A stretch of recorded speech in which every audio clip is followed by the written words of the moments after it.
The problem of starting off the conferences so early, I think, is that a couple of wickets fall off at the beginning. I'll start off with a caution to all of you all. This morning, as we were just chatting away, Rafiq, whom I now know for about the last 60 years, yes, we are that old. He made a very interesting point. Somebody asked us whether we read Economic Times this morning or not, and he said no. So he said that, look, if you don't read newspapers, you are uninformed, and if you read newspapers, you are misinformed. So I'm going to take that into the context of the panel discussion. If you don't attend these kind of seminars, and especially the RAI conferences, you will be uninformed. And if you do attend RAI conferences, you will be misinformed. So be ready and prepared, ladies and gentlemen, to be misinformed for the next 1 hour.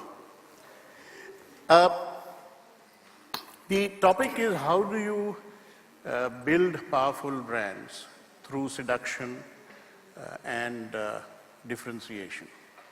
So let me first start off, Manish, by asking you, how do you define what is a powerful brand? And how do you distinguish a brand from a label? Because we are part of the apparel industry, and as you know, 80% of the apparel industry is supposedly full of labels, and there are only a few brands. So how do you define this powerful brand? Morning, everyone. And I personally feel, I think definition of a brand is, it comes from the popularity of the brand that you create. And obviously, it's a very crowded space, and there are lots of manufacturers, small brands, big brands. But somewhere creating a brand is about storytelling, about creating a strong fundamental story when you're creating a brand. Basically, what we tried to do was we looked at the space of brands and how could we differentiate ourselves, how could we stand out amongst the crowded space and create something that will create loyalty, that will create a lot of pride in people by wearing the particular brand. And that's how the idea of Being Human was born. And what we tried to do with our brand was to create a combination of philanthropical business model backed by a very strong face, backed by a very strong celebrity. And of course, creation of brand, creating that loyalty of brand is a process. You can't do it overnight.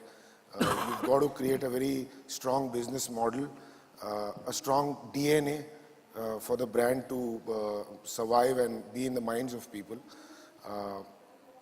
And you've got to be very, very consistent with the message, with the communication that you're trying to give out of the brand. And I think each one has to come out with some kind of a unique selling proposition. Each brand has to have its own specific strength. And that's how you create brands. And it is about consistently,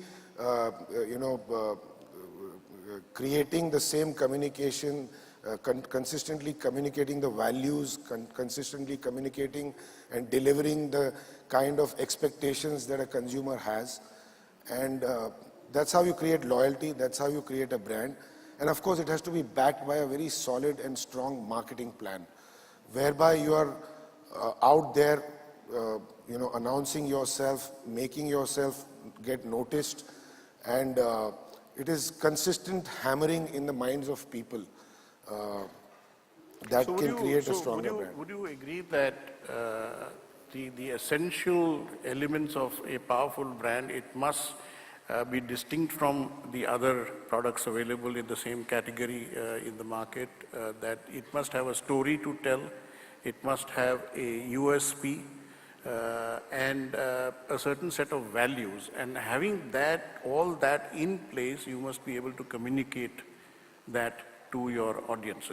Exactly. Have I summarized that? Tell me, Rafiq, you, I think, would be the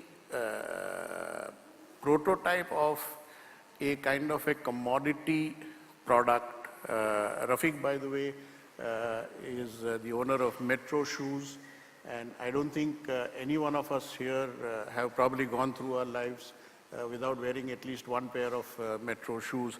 But when I still remember in school where we were together, if we had to buy white shoes, we would go to Bata. And if we had to buy black shoes, we would come to Metro. One of the reasons was that I used to get good discounts from him. But I mean, you were there, Metro, there were 10 other stores, very similarly located, very similar size, selling similar products. But today, honestly, I don't even remember the names of those stores. Whereas you have carried on this legacy now, probably for the third generation. I see your daughter is getting involved. What different did you do? I mean, how have you created Metro as such a powerful footwear brand, where the others have remained small stores? I think, when you normally think of a powerful brand, you look at all the, superfluous features that, one associates with glamour or power. But I think creating a powerful brand requires to do things like operational efficiency, a consistent delivery of product and service, quality, all the basics, and doing it consistently over the years, and making sure you're creating strong front end and back end systems that can continue the consistency. So it's doing all these little operational things well, correctly and consistently that really help you to create a good, powerful brand over a period of time. Where at the end of the day, you can be very sexy, but you need the customer to keep coming back again and again, and that can only happen with consistent service, consistent quality, and a good operational excellence that continues over a period of time. I think that's an important point. You can be sexy, but you also need to provide some service, right? If you don't have stock available when the customer comes in, you'll never build brand loyalty. Absolutely. So tell me, I mean, by the way, Manish, since you are such a good-looking guy, it must be very easy for you to seduce your customers. But do you really use seduction as a part of your? I think seduction in the world of fashion, at least the commodity we are dealing in, is very, very important. Obviously, we are fortunate to have one of the biggest and the most popular face for our brand, and he definitely has his own fan following, over 40 million only on social media, and the country's biggest star. So obviously people immediately connect his face with the brand. He's a walking billboard for us, and that really helps. And let's face it, today in a nation like ours, especially India, I think nothing like a celebrity face works for anybody. Even if it's a bank, they need a cricketer to endorse their bank. And basically, consumer connect is immediate when you see a strong face wearing your brand, and that really helps, because our country is very aspirational. People, literally worship the sport of cricket or Bollywood stars, and that really helps in getting that visibility. And there's no doubt that, especially when you're marketing a commodity like fashion, or I would say anything, seduction is a way to go about it. Great. I'll just wait for your. Yeah.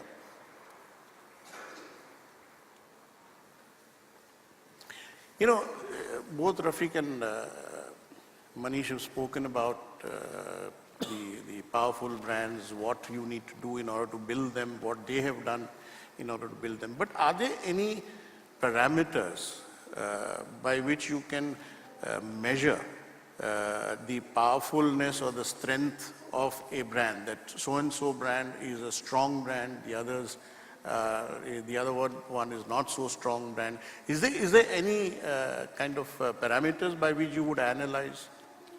Well, now I've got a microphone, I can hear myself. There is certainly parameters that you can measure and you can look towards. I mean, if we think about where things come from and how brands are aware, and I like the comment before around ensuring that the customer comes back. So footfall, repeat customer business, average basket size, if you think from a grocery perspective, or if you just think about people through your door, actually knowing how much is being measured around that movement. So there is certainly ways to get that brand. But the difference is knowing how many people come through your door only gives you an idea that you're getting people in there. It's actually knowing what they're spending and what they're buying with and how they're moving back. So it's really about the analytics of what a repeat customer buys and how they continue to do it.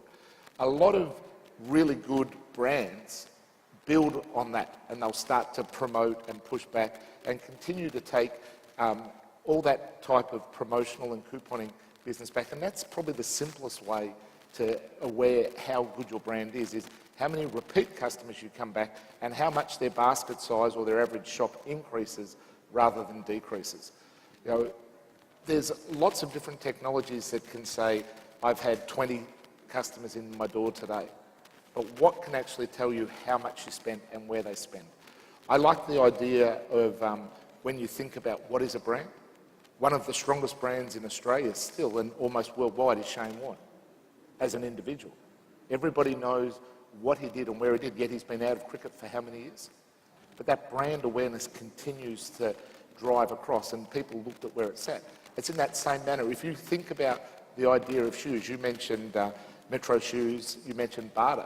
I had lunch yesterday with a gentleman from Clark, and I remember Clark from 40 years ago. When I was at school and in Australia, you would buy either Bata or Clark shoes for your school shoes. So that brand awareness continues 40 odd years later based on where that turn is. And in that same way, you've only probably had Metro Shoes. I wear lots and lots of, Clark and Floorshine because they're the brand that continue to shop. Yep, you made a passing reference to some individuals who have sort of evolved into a brand. So, would you then say that a brand is relevant to much more than just a product? It could be a product, it could be a company, it could be a country. So you're saying that you need to have the principles of branding and the creation of a powerful brand across the board. I think you just touched on something that to me is really where it sits. And I spend a lot of time travelling around the world and have for 20 years.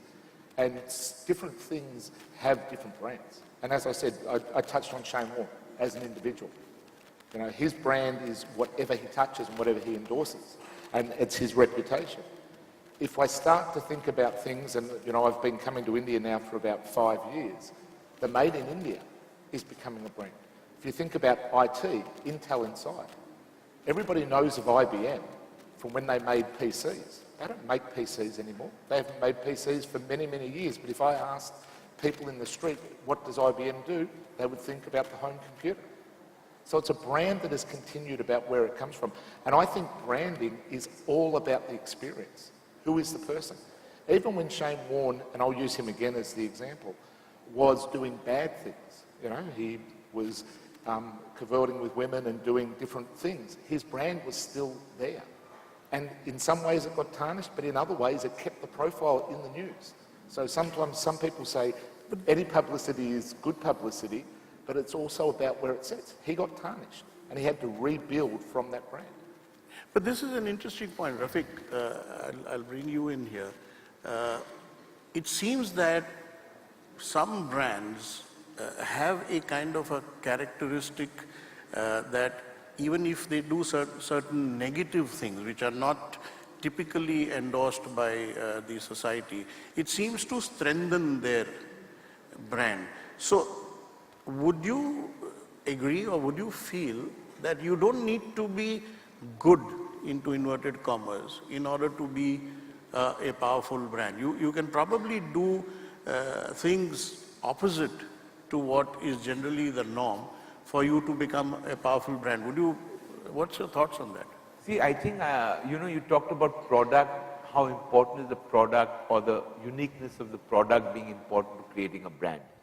I remember when we started, we used to have highly skilled craftsmen making shoes for us, which were quite unique from what anybody else made.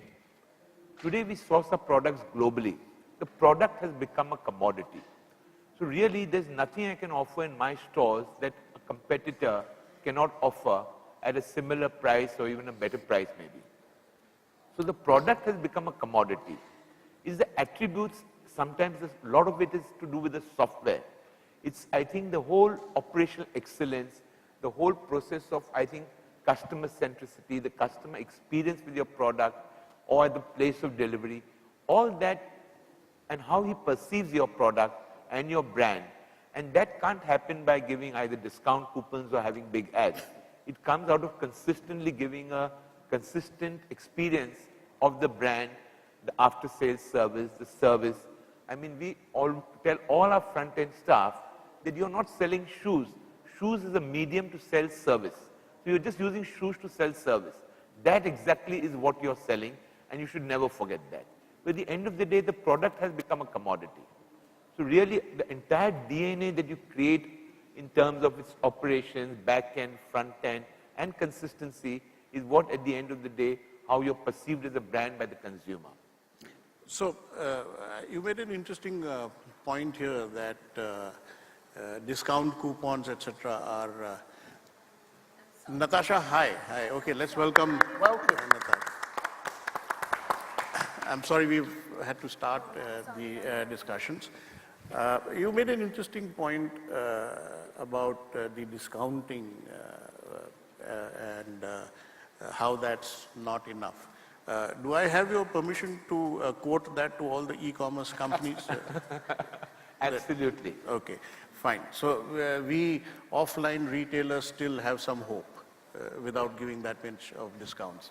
Okay, Natasha, we are really talking about what makes a powerful brand, and Rafiq and Manish have given us some of what they have done in order to create their powerful brands, and Wayne has stepped in with some of the parameters that can be used to measure the strength of a brand. The theme is the creation of powerful brands through seduction and differentiation. Rafiq made a very interesting point as you were just walking up, that products are becoming almost the same everywhere. Anybody can offer the same kind of products. Yet we are talking in terms of the seduction and differentiation being tools to create a powerful brand. So then what differentiation are we talking of? I mean, if the product is the same, anybody can hire an advertising agency and say, here's my idea. What's your views? The day I started this brand, anything and everything I told myself and my colleagues at work is passion. Anything done with passion goes to that extra level, whereas there is a thin line between that passion and seduction. Very, very thin line. I think sometimes we go to that extra edge and try to literally seduce our customers, trying to get them at the engaging best. Small things, like earlier we had 9 stores, but since last 3 years, the way e-commerce was blooming, we immediately shut down stores, obviously phase-wise, and we went all out e-commerce. So our brand now is available only in e-commerce. Starting, obviously, the number of customers were not too many. We started writing these handwritten notes with the orders. Personalized handwritten notes. And you won't believe, those notes were all over Instagram. Small thing like the minute a follower starts following us on Twitter, a message goes back. Thank you for following us. you know, and this is our community, and thank you for being a part of our community. These small, small things. We get retweets back, they're loving us, they're saying we've never seen a brand that, you know, is so responsive towards immediate or even a tweet. So I think that extra passion, I do agree. Right now, the scale is not as big as what I'm sitting with these panel members here. But down the line, I don't mind hiring people who will be doing this. Maybe today I do it, my social media team does it, but I want to go to that extent. So I think these small things, these personalized customer feedbacks, instantly responding to them. I think this Facebook also has now this, you know, response rate. Immediately on your page, you can say, "Ki this person responds in this brand or whoever responds usually in X amount of time." I want to trigger that to immediate. Everything, be it late in the night, we all have our mobiles. Okay, I am a little of a workaholic, so my mobile, the minute it even peeps, you know, I'm like, okay, looking into it, which is a very bad habit. But somewhere I like to be connected, and that's what makes our brand a little different. So I guess people have realized that the nature companies goes a little way beyond, and that's why currently this topic was given to me to be a part of. Yeah. You made a point that there is a thin line dividing passion and seduction. Would you care to define the two, and what is it? I mean, Okay. When we had stores, I used to visit the stores randomly. You can't expect, you know, I'm sitting in office, attending other meetings, you know, so randomly whenever I got time, I used to go and stand at the store. Stand behind the retail desk and behave as if I'm a manager. Obviously, because the way I carry myself, you know, they would definitely think I'm not a beauty assistant, but they thought I'm a manager level. The minute I start, the SA is doing his bit, they have got the sales, everything, and then I step in. The way I talk to them, we obviously with the permission of the customers, we said, "Can I please try a patch test?" By moving the finger and making them test the product on their hand is what I would say going beyond that passion and coming to that seduction, that very, very thin line I'm talking about. Okay. Okay, I'm not going and... No, fair enough, I'm fair not enough. going and seducing the customer there, but Yeah. we are doing that touch. We had a complimentary spa corner in our stores. Unfortunately, being e-commerce, I can't extend that anymore. Anyone making a purchase above X amount got a complimentary spa. Even if the customer did say 1,000 rupees and our complimentary spa started at 1,500, we told our beauty therapist, that spa therapist, give it. The minute you're pampering your customer there, he tries 10 new different products because he might go for a hand reflexology, but he's not bought the hand cream. The minute he tries that hand massage, he's like, "Oh, what is this cream? It's made my hand wonderful." And we're like, "This is Kiwi hand and nail cream." And that's how, bang on, another sale. So I think if I can summarize that, passion is something that is internal, Right. that either the owner or the employer feels Right. within him or her. And seduction is the communication of that passion to the consumer.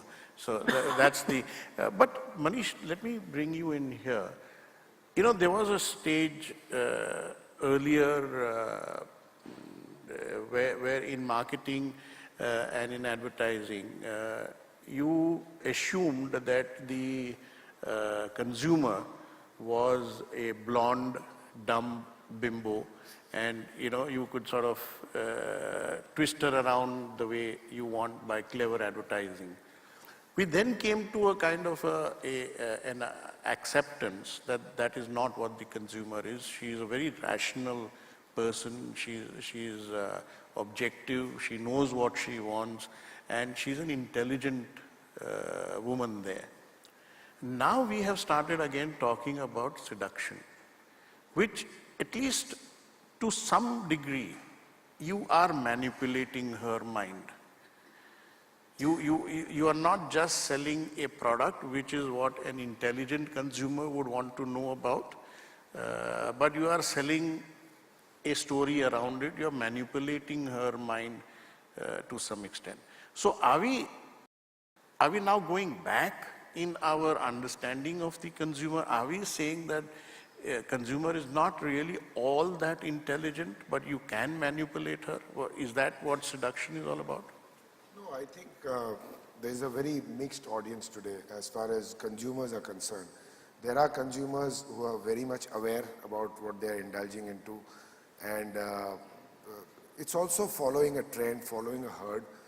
I'll give you a small example. I was in the Palladium Mall the other day, and Sephora opened its first store, selling cosmetics and everything that a woman would love to have in her purse. And there was a frenzy. There was absolute frenzy because they had 2-3 Bollywood actresses coming and opening the store. And obviously, the young girls, today all the women, they want to look in a certain way. They want to be well groomed. And I think cosmetic industry has really blossomed in the last 8-10 years in our country. And obviously, when you have these Bollywood actresses going for a Sephora launch, buying the products, it kind of gives a signal to all the young girls and who want to look like them or who aspire to be like them. And so eventually, seduction comes into the picture. So even if you're well-traveled, well-aware, well-learned, you go on the net today, the world is one, but still any kind of a commercial, any kind of a fad that people catch on to really catches up. Like I was in a wedding very recently, and there are these new glasses that Dior has come out with, which almost look like robotic glasses, in terms of shape. I think I saw 50 women wearing the same pair of glasses because it became a trend. So basically, I personally feel selling a product is all about marketing it well, packaging it well. And of course, as Rafiq sir said, that there's a lot that goes, besides that. I'm just trying to make a point that today we are a celebrity-led brand, and the celebrity is a powerful guy. Everybody connects with him, and he's got his own set of people who would be curious to know what his brand is all about. But when they step into a store, unless you don't offer a great environment for selling, unless you don't offer a great quality product at a great price or a value for money deal, unless you don't differentiate yourself or your business model, in many other ways, it cannot work. There are a lot of celebrity-driven brands which have come to a point where they have seduced the consumers to go and engage themselves in it, but eventually they have not done justice with the services, with the quality of the product, and it is bombed. So consumer is very smart today. Seduction can only get him till the store to make a purchase or indulge himself or herself, but eventually it's the service, it's the quality, it's the after-sales service, it's the repeat value of the brand which will make the brand survive. And this is what I feel. And I think it is a combination of everything. Building a brand is a combination of all these elements. So I think what you are saying is what we learned many, many years ago, that a great product will still not sell all that much unless it is communicated to the consumer in a proper and the right way. And no amount of great storytelling will give you long-term business success unless the product is Exactly. strong enough. So there is a certain limitation. Manish mentioned about 50 women wearing the same pair of glasses in that wedding. What he did not tell you was 49 of them committed suicide after the wedding. Just to Manish's point, though, Yeah. I just want to touch on a couple of pieces with it. The idea behind savvy consumers. Consumers, unfortunately, know probably more than a lot of associates in retail stores know about the product. They've done their research and things like that. What we're finding is that people need to be connected more. And that's actually the associates need to be connected. If I come back to the seduction line, To personally greet somebody when they enter into a store or into a retail environment makes them feel wanted. It may not be where it sits or where it is, but if you've got that knowledge that somebody's arrived, so you have a loyalty application or you're doing sensing technology and you actually recognise that person. This hotel is the perfect example. I've been here maybe 7, 8 times. The moment I walked in, the gentleman on the door still remembered who I was. Mr. Harper, welcome back. That first approach comes to that caring point and that point of location. And a lot of our customers are using technology to do that, to hold that recognition. They're using social media applications that they're branding around one experience. And because they've logged in or opted into the marketing material, they've got their phone on the moment they walk in the store. It's not a push to them, because some people see that as objective and intrusive, but some people like it. But all of a sudden, from a store manager perspective, there's an alert that pops up on the tablet. You know, Mr. Harper's here, he typically shops here once a month, typically spends $1,000, that type of thing. So all of a sudden, it's that initial approach. And they'll come across and say, oh, I remember it's your wife's birthday next week, or that type of thing. So it's a combination of using technology, along with where you were talking about, that's, I don't want to say seduction, but that personal touch, that real nice piece. I mean, I loved your comment about the handwritten note. We had some stuff delivered the other week from somebody in North America, and the gentleman who packed it actually wrote, I hope you enjoy the product, handwritten. And it was just that little touch that started to take it. But there is technology in that now that can help bring the two together.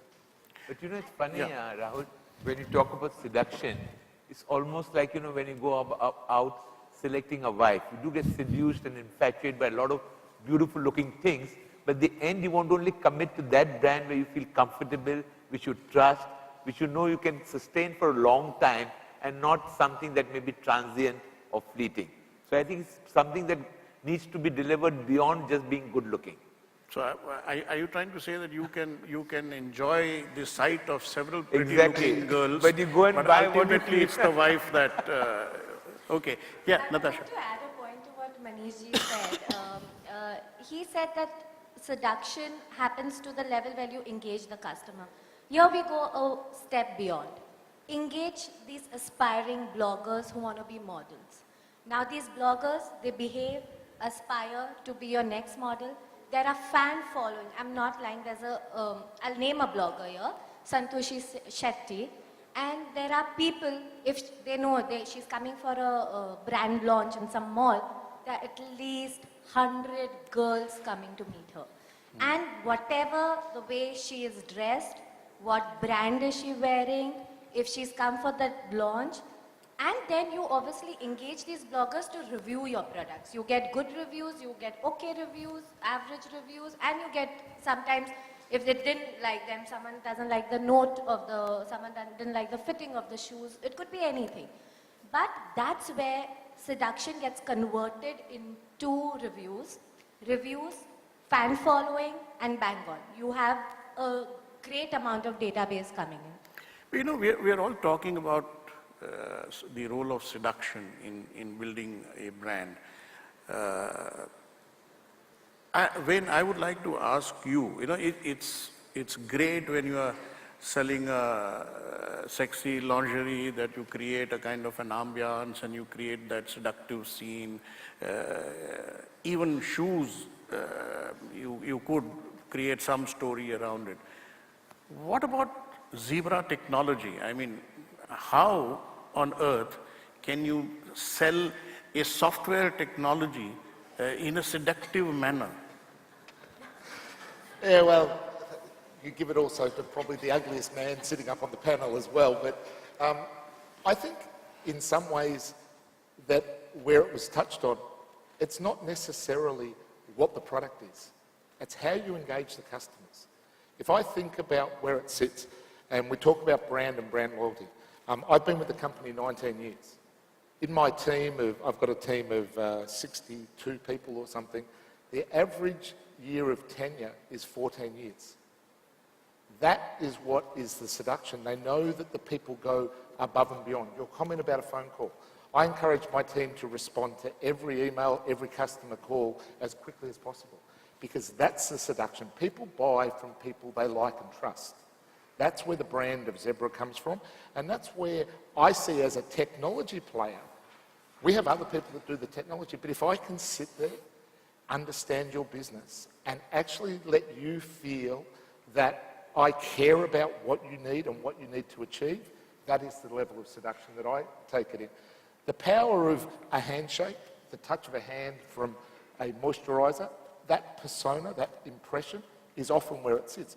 And, the comment before, which I did love about, you can go and look everywhere, look at lots of different models, and you only take the one. That's the same thing when it comes to a sales perspective from a technology play.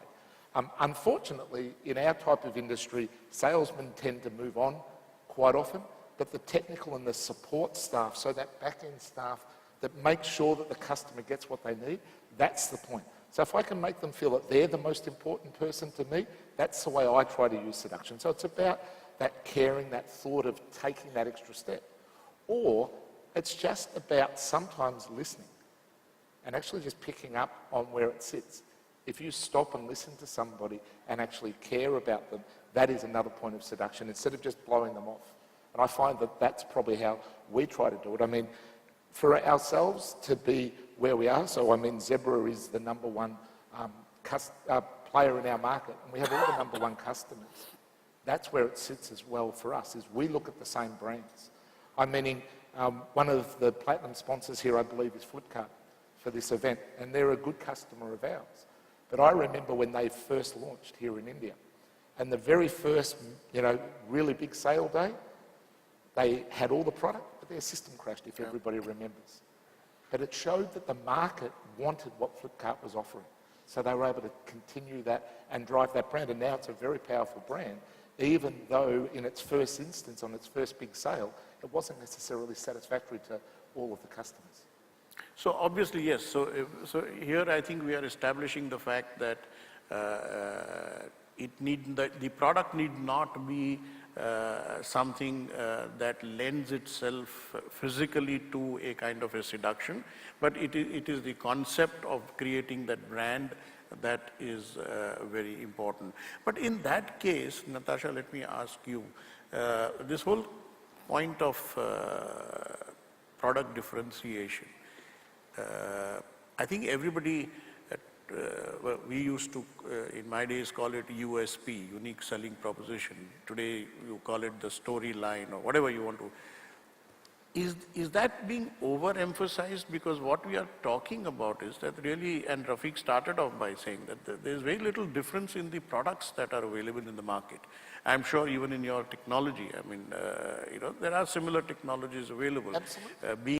Is a huge brand, and there are two brands in the world really which are sold more than they are produced by the original manufacturers anyway. That's Black Label Scotch whiskey and Being Human T-shirts.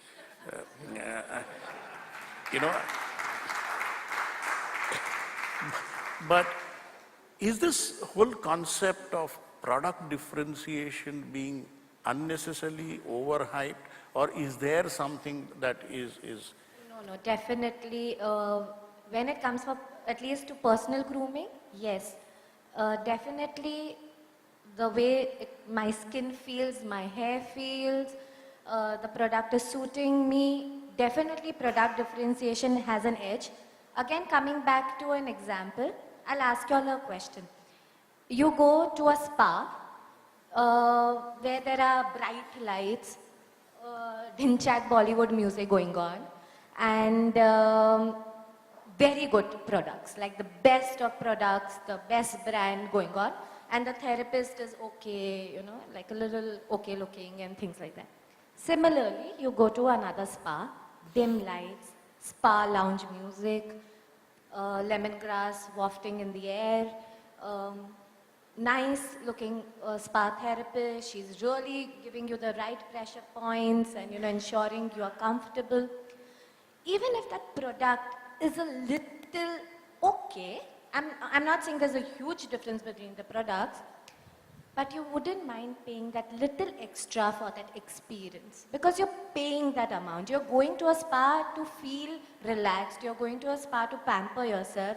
You want to unwind from the world.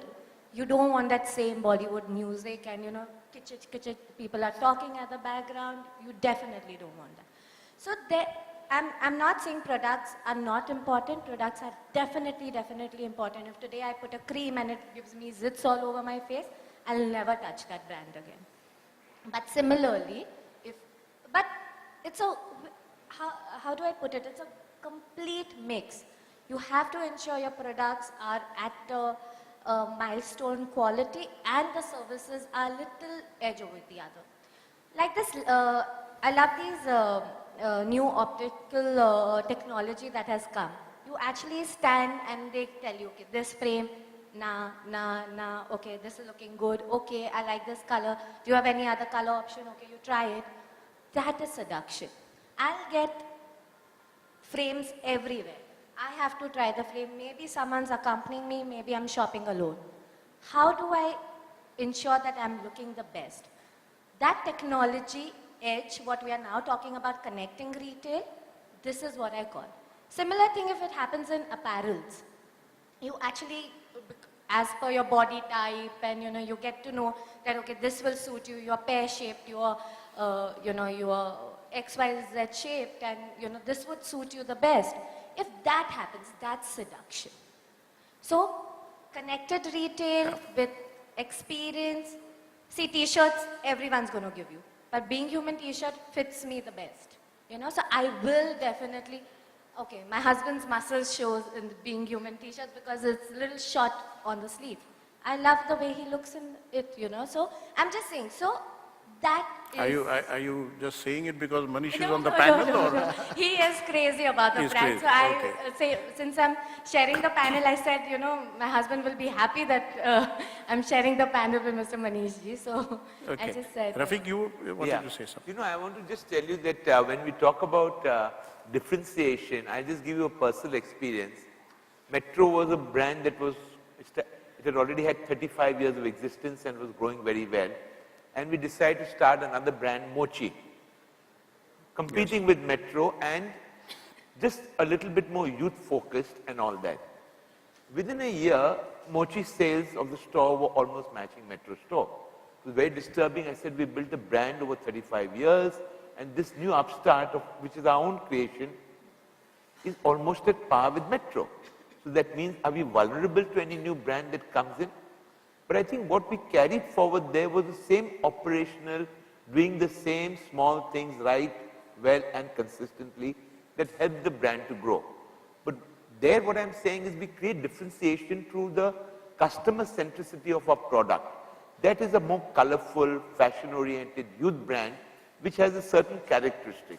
Product-wise, as I said, the shoe is a shoe, but it can be in 7 colors versus 3 colors, so you create those kind of attributes. Right. And very similarly, if I'm selling products in Calcutta, they're quite different to the products I'm selling in Tamil Nadu or in Punjab, or I sell the maximum amount of white men's shoes in Tamil Nadu.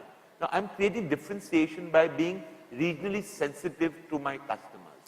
But, I make my difference. So, I think that's an interesting point because most of us in the fashion industry at least, we have experience that what we sell in the north is completely different from south and east and west.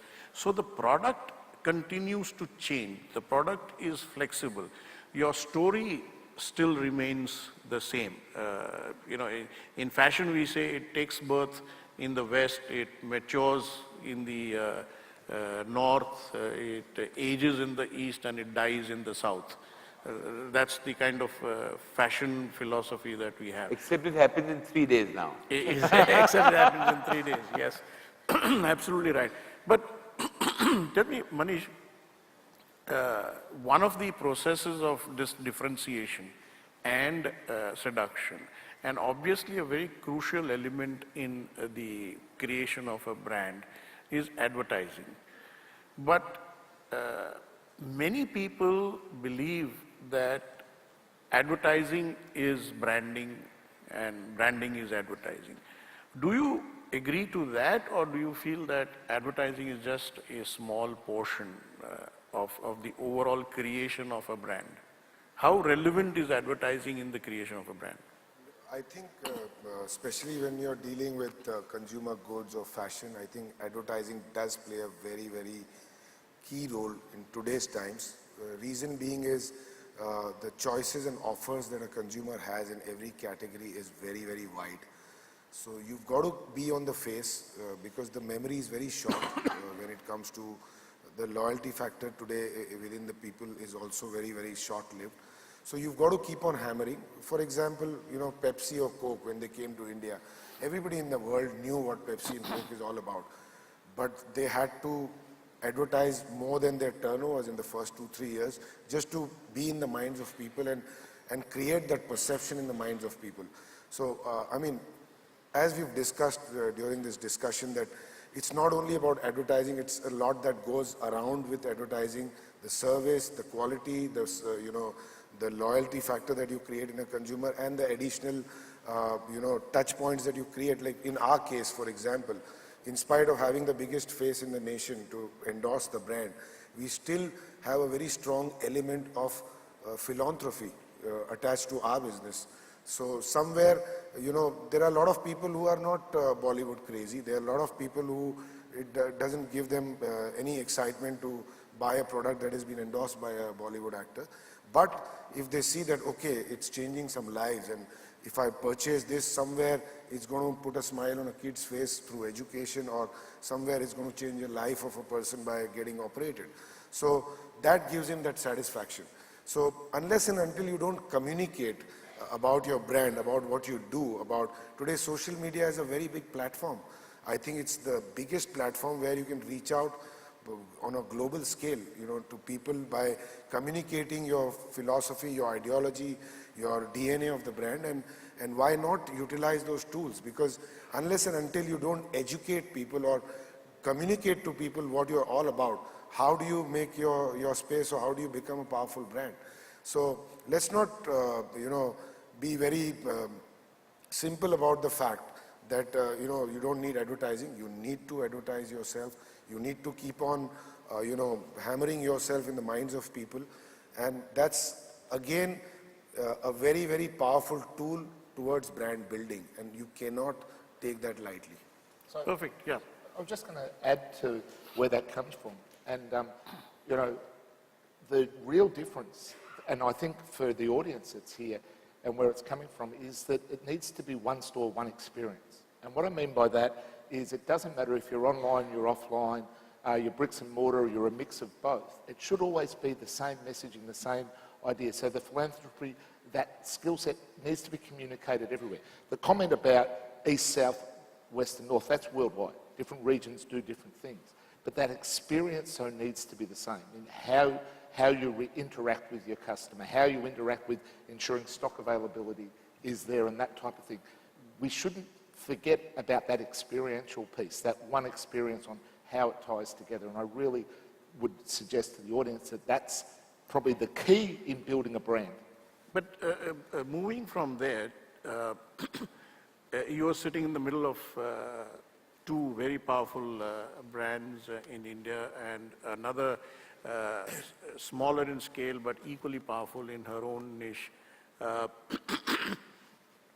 But yet, most people feel that Indian brands have not yet created the kind of following or strength that some of the international brands have. Would you, as a kind of an outsider to the industry, would you say that it is only a factor of the time that these brands have been around, or do you feel that Indian brands need to learn something about creating brands from the international? Let me think about it in two ways. I think it's more about exposure. I think social media, online, e-commerce will help Indian brands move forward. I mean, if I think about my industry and I think about some of the consulting organisations that are there, there's very well-known Indian brands that are in IT consulting, and they cover people across the world, you know, Tata and those type of groups. So they've got a brand awareness. I think it's more at the moment of the exposure. It's about getting the brand name out, getting the product out, and where it sort of sits. If I think about where it is, the Indian brands that ring a bell to me outside of India are typically in IT or in automotive. They seem Yes. to be the two brands that have got a presence. Now, unfortunately, from an automotive perspective, that brand presence is as a cheaper product, not necessarily where it sits. And then I remind friends of mine who owns Jaguar and things like that. And Yes, that's, you're right. I think it's also perhaps in the Indian consumer's mind, it's the branding in a much larger context that anything for years we've sort of brought up, we've been born and brought up in the thought process that anything foreign is better and anything Indian is not so good. But it's changing very, very rapidly now, thankfully. Catching up. I am pretty confident that it will catch up very soon. Rafiq, let me ask you one thing in a slightly different context.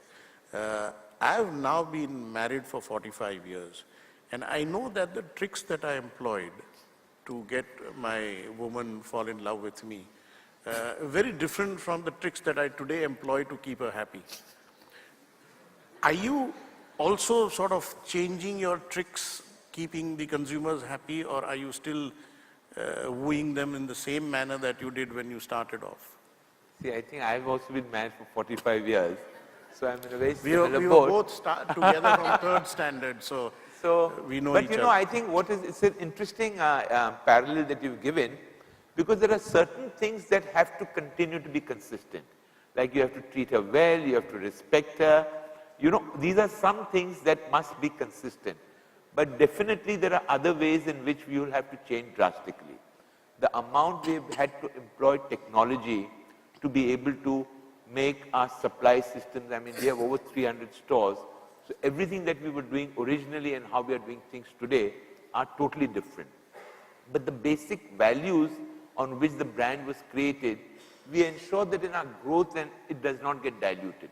So certain basic things that are fundamental will have to remain consistent. In fact, you will have to be extremely careful that in the process of growth, you do not dilute the basic things that have created your brand DNA. And it does happen. But you must use technology so that your scale and your expansion becomes sustainable and the supply chain and all become more efficient. Very, very well put.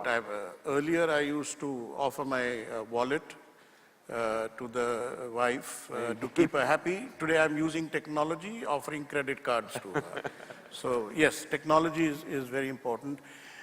One last question, Manish, and perhaps it is not directly connected with the theme today, but you've created a very powerful brand.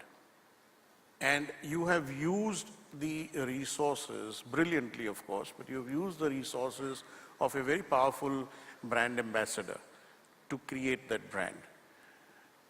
We have seen in recent days that brand ambassadors can create problems for your brands, by speaking out of turn or by taking some action which is not appreciated by your consumers.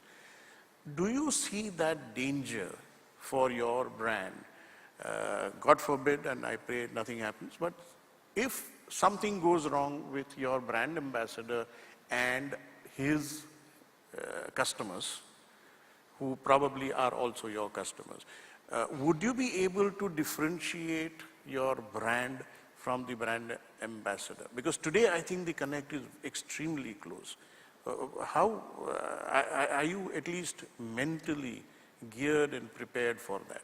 I think when I started being human, I was very much aware the controversies and the advantages and disadvantages of associating with a star and a powerful celebrity, because today anything small which is not within the right dimensions can damage the whole brand, and there's too much dependability because of a single man on one brand.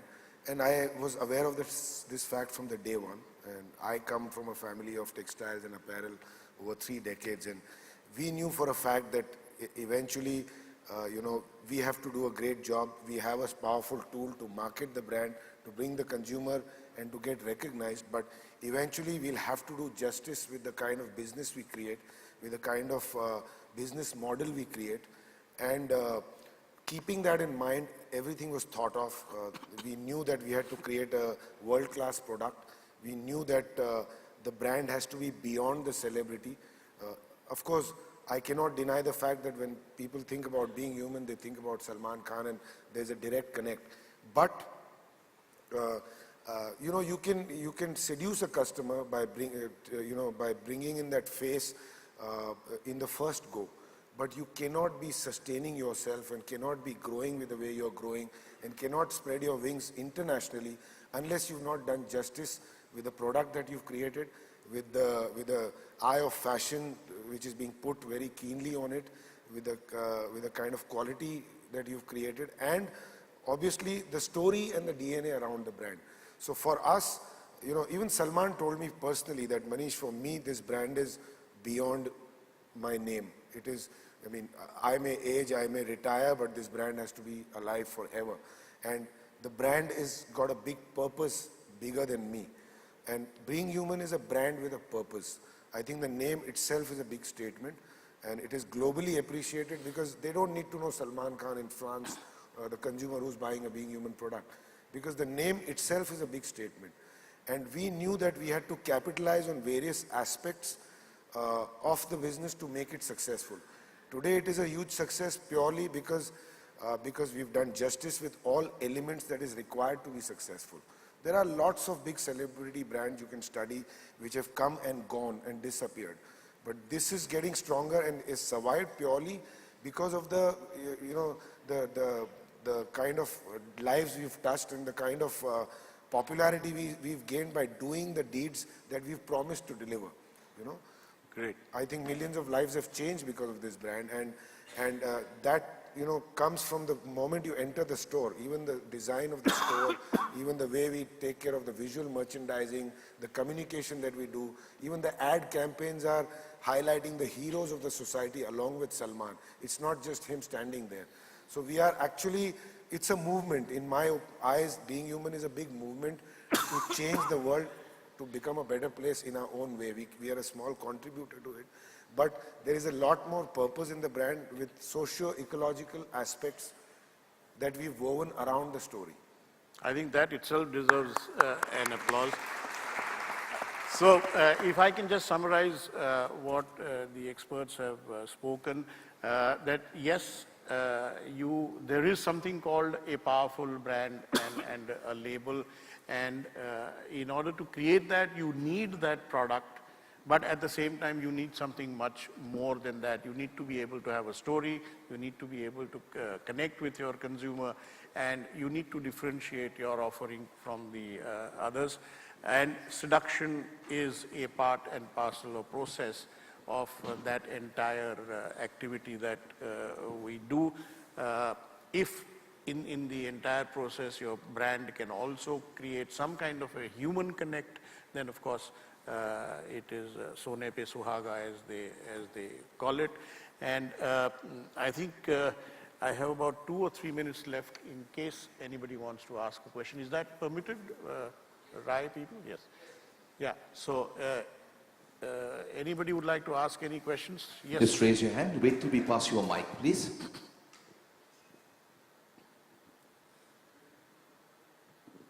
Good morning, all panelists. My name is Kunal. I come from an advertising field, so there's something that I would like to know from all of you is when it comes to advertising your big brands, what are the other aspects that you consider apart from, a very highly influential brand face or seduction for that instance?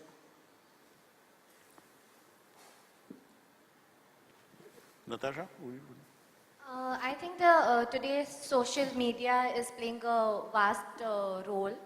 Like we mentioned, maybe opening a retail store in Assam wouldn't have been possible for a brand like us. But today we are getting orders from Assam is because of the sheer penetration of internet and technology that is making the brand move not only in national level but internationally also. Um, we hope that the technology of Wi-Fi and broadband becomes better in India so that we have more and more of m-commerce in place now. Basically, distribution and availability can also play a big role apart from advertising. But Yeah. I think advertising can only be part of the overall communication strategy with your customer, which is becoming very critical. Yeah. Talking to him and listening to the customer. I think it's the other way around. The listening is as important as the talking to, I think it's more important. more important. Yeah, sorry. To create a powerful brand, all the panelists says that seduction is important. Okay, now I come from a background where we handle the food retail business. So Sorry? in that food retail business, how do you use seduction as a food in the food retail business today? Or are you talking about the emotional connectedness? I think if Because you can seduction use, itself is an emotional connectedness. I think food is one of the most seductive things that I there is agree. in the world. Okay. I think you've got a brilliant product to use seduction for. Taste, texture, feel, smell. That is, to me, one of the best pieces of seduction is food. Aromas are sensuous. So you can really get since I don't think there are any Frenchmen here, I can say this. If at all French food has become so famous, it's purely seduction. I don't think it has any taste. I think it tastes like carb. I agree with you, It's also like white wine and red wine. I always say that life is too short to drink white wine. Yeah. It's all about where it sits.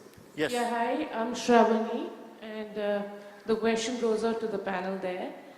We've been talking about, brands and how they are growing and through seduction and things like that. What I wanted to find out is, I as a consumer, when I go back to the brand again, do I go back for the experience or the aspiration for the brand?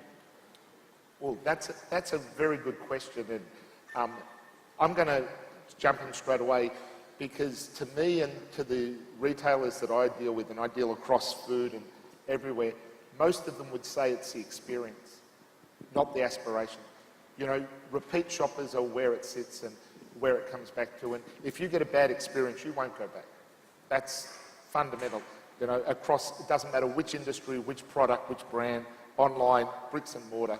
If the experience is bad, you won't go back. I think it would probably be that you go to a brand, you reach out to a brand for the first time, perhaps because of an aspiration Absolutely. to have that, but having gone there, it's experience all the way. After that, it's nothing. Am I right, Manish? Yeah. Yeah. Yeah, hi, this is Shrikant here, and I come from the loyalty field of marketing. What I want to understand is, when we're looking at engagement or seduction with a consumer, be it Being Human or Metro for that matter, both have a retail presence. They have a store of themselves.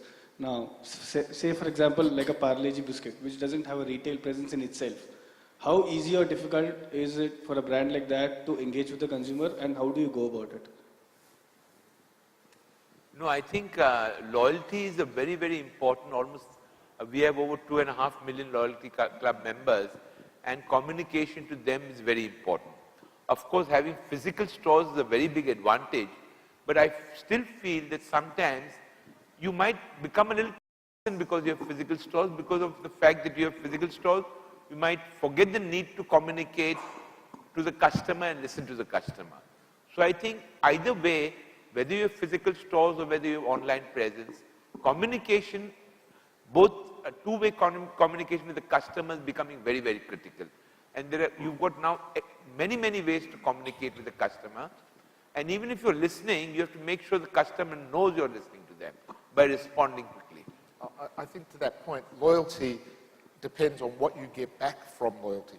Having a loyalty application, having 2.5 million customers on that loyalty application, it could be, like I do, I delete half the emails I get because I get nothing from that loyalty program. It's what can you give back into that loyalty program. I love the idea here beside me about the philanthropy. And to me, if I know that everything that I spend back at a shop is going back and giving something back to the community in that same way, that's something that will help with that loyalty. As a matter of fact, we've come with a very, very different loyalty program. whereby when a consumer collects his points, loyalty points, we have even given him a choice to donate those points. Absolutely. Partly, and even if he wants to use it to buy something, he can do that. So we are not forcing people to, make charity, but we've made that card with a difference. So somewhere it is adding to the corpus of the foundation, Being Human Foundation, which changes lives. So we've made a loyalty card with a difference, where they exactly know how many points or how many rupees that they've earned, they're giving it back. So somewhere you've got to create that twist and create that freshness in whatever loyalty programs you run. Any other questions? I think we'll take further questions offline, sir. Okay. Well, thank you very much.